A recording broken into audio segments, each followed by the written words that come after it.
Hi, welcome to Community Focus.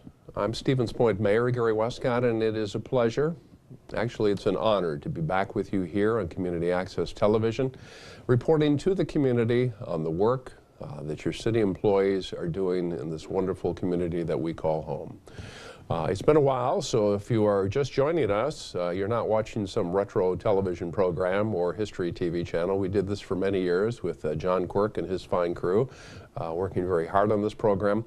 One of the goals of our Community Focus program is to directly report to you, the people of Stevens Point, what we're working on, what's going on in the community. And of course, at the holiday time of the year, there is so much to report on, so much to chat about in our community, and so much news to bring you up on. And while we're talking about news, let's start right away with a couple of excellent venues that are available to the people of Stevens Point to basically know what's going on in this community at all times. Stevenspointcom continues to be, in my view, one of the best websites for attaining information in this community. Stevenspointcom is your home for agendas and videos, basically information from our elected officials, Katrina Shanklin, State Senator Julie Lassa, others. I'll have information up there. Very soon, John Quirk has assured me that you'll be able to directly access this program for updates on what's happening in the city of Stevens Point.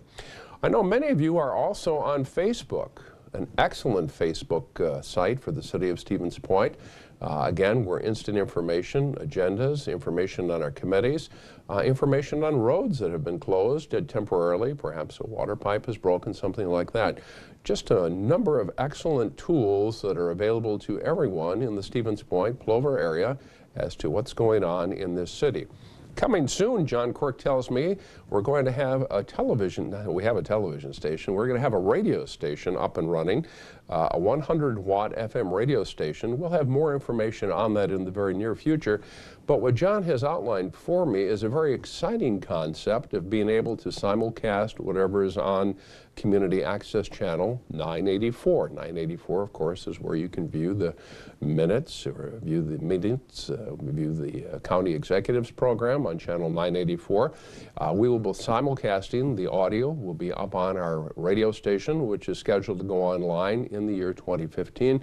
Likely will be that second quarter, but I'm not sure of that, so we'll stay tuned for more information. But I know John has worked very hard, and he tells me it'll be called WSNP. So that'll be an opportunity also for you to dial into channel, we're not exactly sure, somewhere in the 105 range. John will have more information on the website and here on the program. But I think one of the important resources that that radio station will serve in our community is to provide emergency broadcast information. Tornadoes, severe weather, blizzard information will be available also on your FM radio dial. So more information on that coming very soon. While we're talking about emergency services, I want to talk a few minutes today on Community Focus about our new Emergency Medical Services Medical Plan. Now, in the year 2006, the city of Stevens Point, in partnership with Portage County, created the ESCI program. What that really is a blueprint, a guide for our paramedics. Stevens Point Ambulance, Stevens Point Fire, runs one of the finest paramedic programs in the state of Wisconsin. We take great pride in the work our paramedics are doing every day. Their paramedics, through their advanced medical training, are saving lives. They're reducing pain and suffering for those who have been involved in traumatic situations, an automobile accident. Through their medical training, they are helping people each and every day.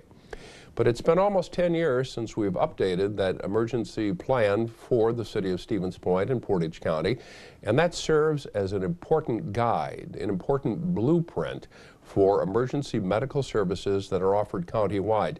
And I think it's important to point out that we are running the only county-wide paramedic service in the entire state of Wisconsin.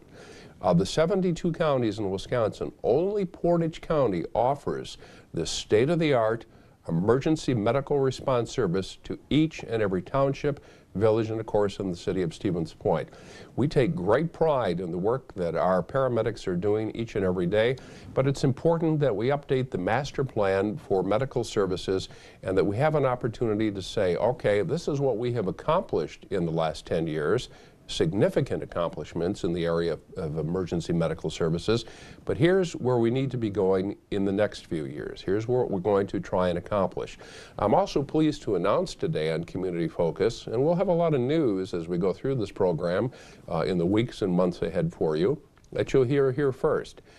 This is a wonderful resource for news, breaking news in the community of Stevens Point, and we're going to work very hard to upgrade and make sure that that information is available to you first here on Community Access Television, at our Facebook, or our web sites here in the city of Stevens Point. We're also pleased to announce that we're going to partner with Portage County and with the Village of Plover to do this study. I have had good conversations with both Patty Dreyer, the county executive, and Dan Mahoney, the Village of Plover administrator, on partnering to work together to create this next generation of emergency medical planning in the city of Stevens Point. My goal is to get in front of committee in January, get formal approval for the funding, and to get that project started in the city of Stevens Point. You know, this county is doing some remarkable things when it comes to saving lives. This county has a 44% survival rate if it's a witnessed cardiac arrest. Now, that may not sound like an awful lot, but the national average is about 12 to 15% of the survival rate. And we're able to achieve that very high rate, second only to Seattle, Washington, by doing a couple of things. First of all, the county-wide paramedic program, the highest standard of emergency medical care that is possible in this country being offered. But we also have, and a lot of our first responders deserve tremendous credit. Every township, every village in Portage County have trained emergency medical first responders, where they can get the emergency medical services to the scene quickly, and they can help people until the ambulance and the paramedics arrive. So we're able to achieve a 44% survival rate, which is very high. It's something we're very proud of here in the city of Stevens Point because of that network of first responders, emergency medical providers coming from Stevens Point Fire.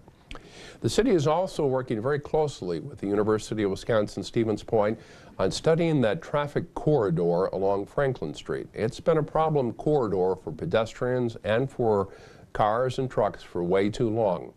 Now, some of you may actually remember there was a time where there were no traffic control signals at the intersection of Division Street and 4th Avenue.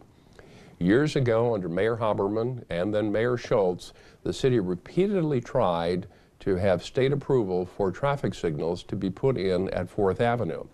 Now, many of you may remember that Division Street at one time was Business 51 under federal jurisdiction. And by the way, it still is. A lot of people don't realize that, but that it's still on the federal highways map. But a long story short, they were able to finally say, look, it's a safety concern, and the city proactively went ahead and on its own initiative put the traffic signals in at 4th Avenue.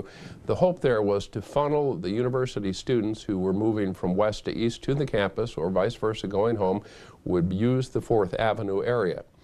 But with time and trends changing in the city of Stevens Point, many of those homes, apartments, have developed to the south and to the west of the university, with more and more pedestrian traffic crossing at Franklin and at Briggs Street. Well, I'm pleased to announce today that the city, with our Public Works Director, Scott Schutzschneider, working closely with university officials and, of course, our police department, are currently developing for me a series of recommendations that we can implement quickly, not have to wait 6 to 8 months to do this. Recommendations from our Director of Public Works that can be implemented rather quickly in that Division Street corridor. Now, some of the ideas that we're looking at and are under study is if you think about driving north on Division Street in that fire station area, there are a myriad of signs and flashing lights and electronic billboards. We're going to take a look at, can some of those signs be taken down? Do all of those yellow flashing lights still serve a function? The lights that are activated, of course, when emergency vehicles are exiting the fire station. The theory there is when emergency vehicles are exiting the fire station, there are lots of red lights that are on, and people would know right away anyway that the ambulances and fire trucks are leaving fire headquarters and probably don't need those yellow flashing lights to be on too. So Scott and his team, working with police, are taking a look at, all right, what signage can be removed from those couple of blocks, ensure pedestrian safety, vehicular safety, but at the same time perhaps start to remove some of the distractions that may pull a driver's eyes off those crosswalks. Another thing we're going to look at in that area is that area of town is serviced well by Wisconsin Public Service streetlights, but it's a dark part of town because we're using, well, fundamentally a lower wattage bulb.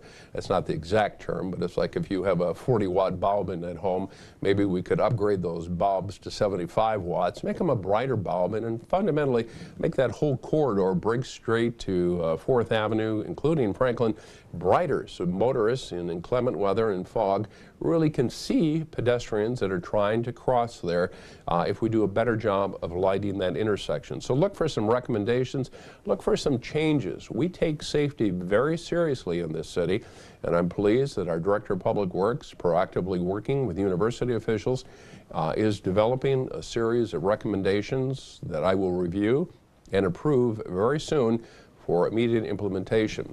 Another area that Scott's working on in the Public Works area is a new approach to keeping salt from becoming too thick on our highways, but also using enough salt to clear snow and ice from our roads. Now, they're going to begin a process very soon, and I'll have Scott on the program in the near future. He can do a better job of describing this than I can, but we're going to start using a brine solution, a moisture mixture that in advance of storms, our street crews, which by the way do an excellent job. I mean, those are the crews that are out there at 1 or 2 or 3 in the morning plowing snow, salting intersections during storms, and it's not easy to plow snow in a heavy storm. There are so many obstacles, but we're going to begin using a brine solution to pre-treat the streets so that when the snow and ice comes down, it's much easier to remove when the snow plows go through and basically peel it off of the layer of brine that's there. So look for that in the very near future. So much to talk about here. I mean, I've been gone for 7.5 years. I don't know that I can get all of this in here today, but John Quirk has always been very patient with me and is always willing to take the time and set up and work on this program. Working, as many of you know, Department of Transportation, the Wisconsin Department of Transportation has held a number of public meetings in recent weeks concerning the Highway 10 East Corridor. Yes, it's still the Highway 10 East Corridor to me. I know it's undergone several name changes in the last 7 years, but basically from I-39 moving east out of the community. It's interesting as I study the recommendations and many of the ideas that they have to improve the interchange, to improve the flow of traffic. We could probably spend a couple of programs talking about what the Wisconsin Department of Transportation is contemplating out there. But I think it's very interesting to note that just a couple of weeks ago, a local editor from the Portage County Gazette accurately really painted a picture of what happened out there. That during the early 90s, Mayor Scott Schultz, my predecessor by a couple of years, had warned repeatedly the Wisconsin Department of Transportation needed to do something for public access, traffic access in that Highway 10 corridor. That the plan as it was designed and ultimately built today was really a recipe for long-term problems as far as congestion, as far as traffic gridlock, and Mayor Schultz was right, as the editorialist pointed out in the Gazette, that he had actually foreshadowed that if the Department of Transportation didn't do something out there differently, there were going to be these problems 25, 30 years from now. My former dear friend, Mayor Schultz, was right. And now the Department of Transportation is faced with the problem of fixing something that perhaps should have been addressed 25, 30 years ago. But the reality is that's the situation we face today. So now we will work with the Department of Transportation, area residents, the neighborhoods, the businesses out there, and come up with a plan to effectively address the traffic concerns in that corridor. But at the same time, keep in mind that there are neighborhoods that are affected. There are many businesses that could be affected, and we need to work very closely with all those people in the months and years ahead, working with the Department of Transportation. Also, I want to at least give our community a heads up. I'm going to expect the Wisconsin Department of Transportation in February to report to the Board of Public Works, to the City Council, on some suggested modifications that they're contemplating to the interchange that we used to call Highway 66 and I-39. If you think of that ramp out there by the new Marshfield Clinic, by the airport, you know where I am. The Department of Transportation has spent the last couple of years formulating some recommendations to improve efficiency, to improve access to I-39 from that area. I have not seen the plans, so I can't report to you on what they're thinking, but I would share with the community that you should look for a lot more information here at Stevenspointcom on Community Access Television and through our committee structure, likely to be in February, Board of Public Works for sure, as I invite the Wisconsin Department of Transportation to come in and report to the community on what they are thinking. And that's always interesting. I do want to spend just a moment here today and thank all of the alderpersons for the city of Stevens Point. I've been in office now for a few weeks, and I wanted to set a goal of meeting with all of the alderpersons during the first couple of weeks. I felt it was important to sit down and to have a conversation with them one-on-one and basically ask, how are things going? How are things in your neighborhood? How are things in your ward? What can we do as a city staff? We have a professional team of directors, managers, and city employees who work very hard for the people of Stevens Point. But I need to hear from you one-on-one what is important to you, what you'd like to see more of in the future on the floor of the City Council with our committees, and basically to have an opportunity to get to know some of them and to reacquaint myself with others. Now, one of the really nice things is with the City Council, many of the members that currently serve on the City Council at one time or another during the first 12 years I was here, I had the opportunity to serve with. So I knew them.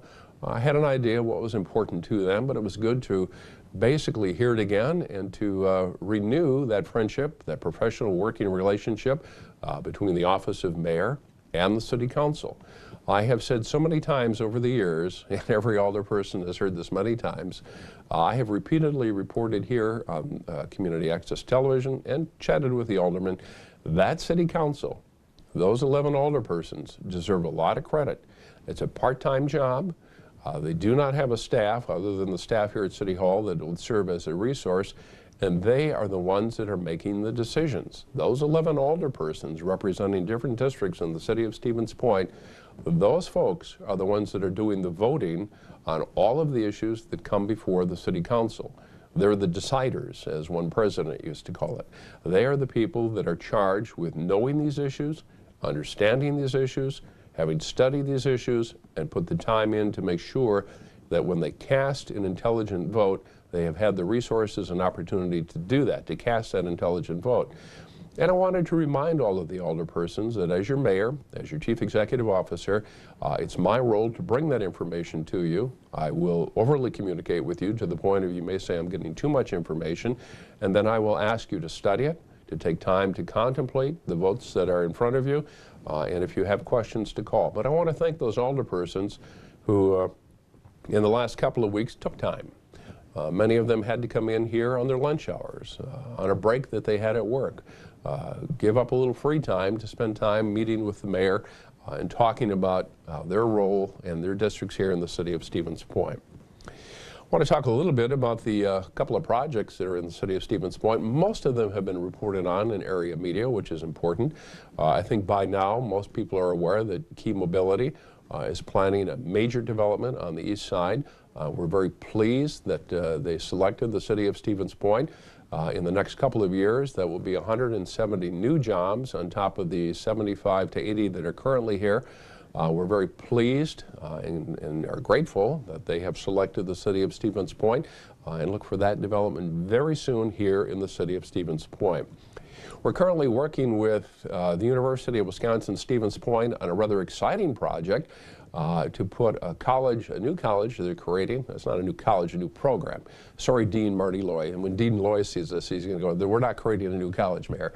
But Dean Marty Loy will be leading a new initiative where the University of Wisconsin Stevens Point is partnering with UW-Milwaukee on a doctoral program in physical therapy. That program will be housed with other wellness and health programs in the Mid-State campus.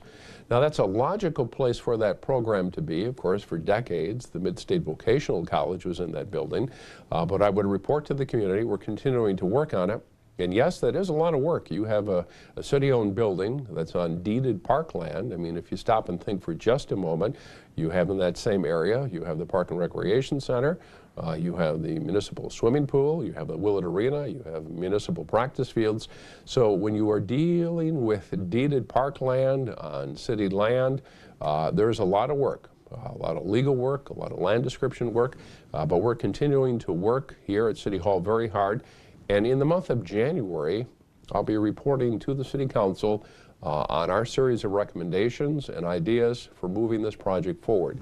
I think everybody agrees it's an exciting project, but like most projects involving different units of government, it takes a lot of time, a lot of staff hard work to get it done, but we're continuing to work on that. We also are aware that the Boys and Girls Club within the last few days have formally unveiled their public campaign to raise money for their new project that's going to be built basically adjacent to the existing Park and Recreation building on Michigan Avenue. It was a very pleasant surprise to learn the other day that they have already raised over 90% of their $4 million plus goal. And it was, again, an expression, I think, of how this community feels about embracing projects like that and how important that is. A couple of areas in the Arts Alliance area. Met recently with Bill Sherrill. I had a wonderful chat with Bill and with Greg Wright.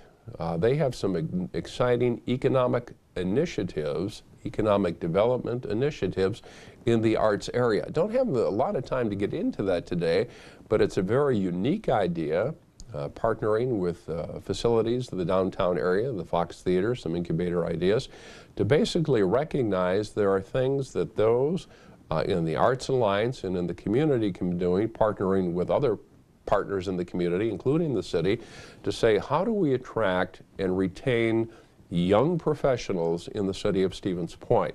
How do we get folks that want to live here, work here, and stay here for generations to raise their families here? A number of interesting ideas we have discussed, and in the very near future, I'm going to report on that to the community. While I'm in the arts area, the city of Stevens Point for many years had a poet laureate. A poet laureate was a 3-year term to serve as the poet laureate for the city of Stevens Point. A friend of mine, retired Professor Dockstetter, English department, initially brought the idea to me. Professor Dockstetter deserves the credit for convincing me, although it wasn't very hard, that this was a necessary program for the community. Well, we haven't had a poet laureate in the last 7.5 years, so if you're watching the program in the English department or know of someone who is a poet, a writer, I'm looking for the next poet laureate for the city of Stevens Point. And as always, if you need to contact me, you can do so through the website. You can call my office directly or send me an email, but I'm looking for that next poet laureate for the city of Stevens Point. City of Stevens Point is also looking for a lot of people who are willing to step forward and serve the city of Stevens Point in a voluntary capacity. So many different opportunities to serve on city committees, commissions, boards. We have many vacancies, and the city is now beginning to aggressively work on a futures file to build a file of individuals who are interested in serving. More information on this on the city's homepage, but we need people who are willing to step forward and to serve their community on a myriad of committees, commissions, and boards. Really the cornerstone to a municipality success will always be the people who are willing to come forward and say, I can do that. I can help out in historical or transportation or the zoning board of appeals or just the variety of committees and commissions that we have. But we're looking for, as a branch of the military says, a few good people who are willing to volunteer just a little bit more of their time to serve in the city of Stevens Point. Expect some information very soon on that seawall project that we have been working on. It's interesting, this project that will affect about 262 property owners in the city of Stevens Point. Once the seawall is built, they will be removed from the need to have flood insurance for the 100-year flood event.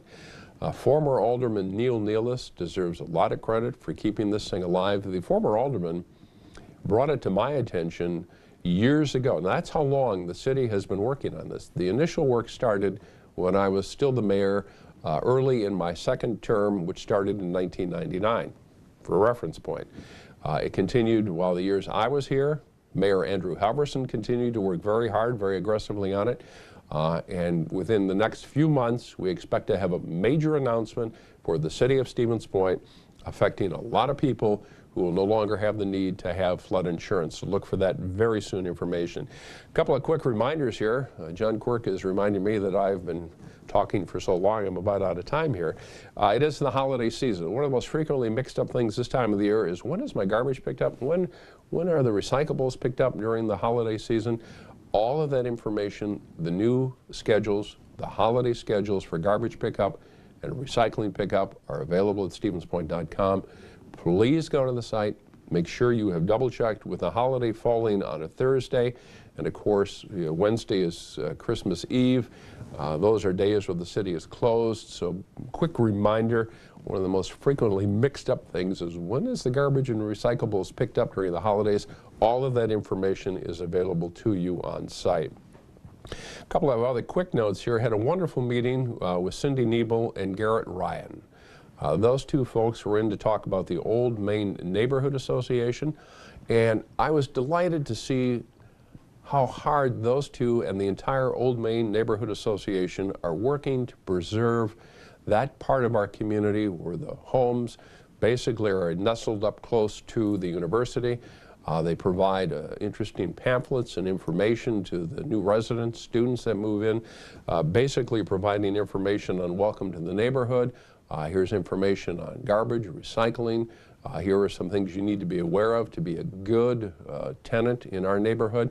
And they deserve a lot of credit for aggressively working so hard to basically keep it a neighborhood-friendly area. So we're going to talk more about that in the very near future. A couple of quick reminders during the political season. If 3 or more candidates have filed for mayor or for aldermanic race, I will be required by law to call a special session of the City Council during the first full week in the month of January. Likely that will fall by statute on Friday, January the 9th, but watch for information on that. So be aware that if we have 3 or more candidates running for mayor or City Council, the law is likely going to require a primary, although that decision is up to the City Council. The City Council have to decide whether or not they want to advance 3 or more candidates for a general election. And they've done both in the past. If some of you have really good memories, you may remember that in 1995, the City Council advanced all 3 candidates to the general election. We'll talk more about that in the very near future. Well, so much to report on, and as usual, I have only gotten to about the first half of my stack here to my dear friend John Quirk, who is videotaping this here today. I suppose we don't even call this videotape anymore, do we, John? But we have gotten only about a third of this list done, so we will be back very soon reporting to you here on Community Focus. Let me take this opportunity to tell you that I'm very grateful to be back. I wish each and every one of you a safe holiday season, and we'll talk to you very soon. Thank you for joining us today on Community Focus.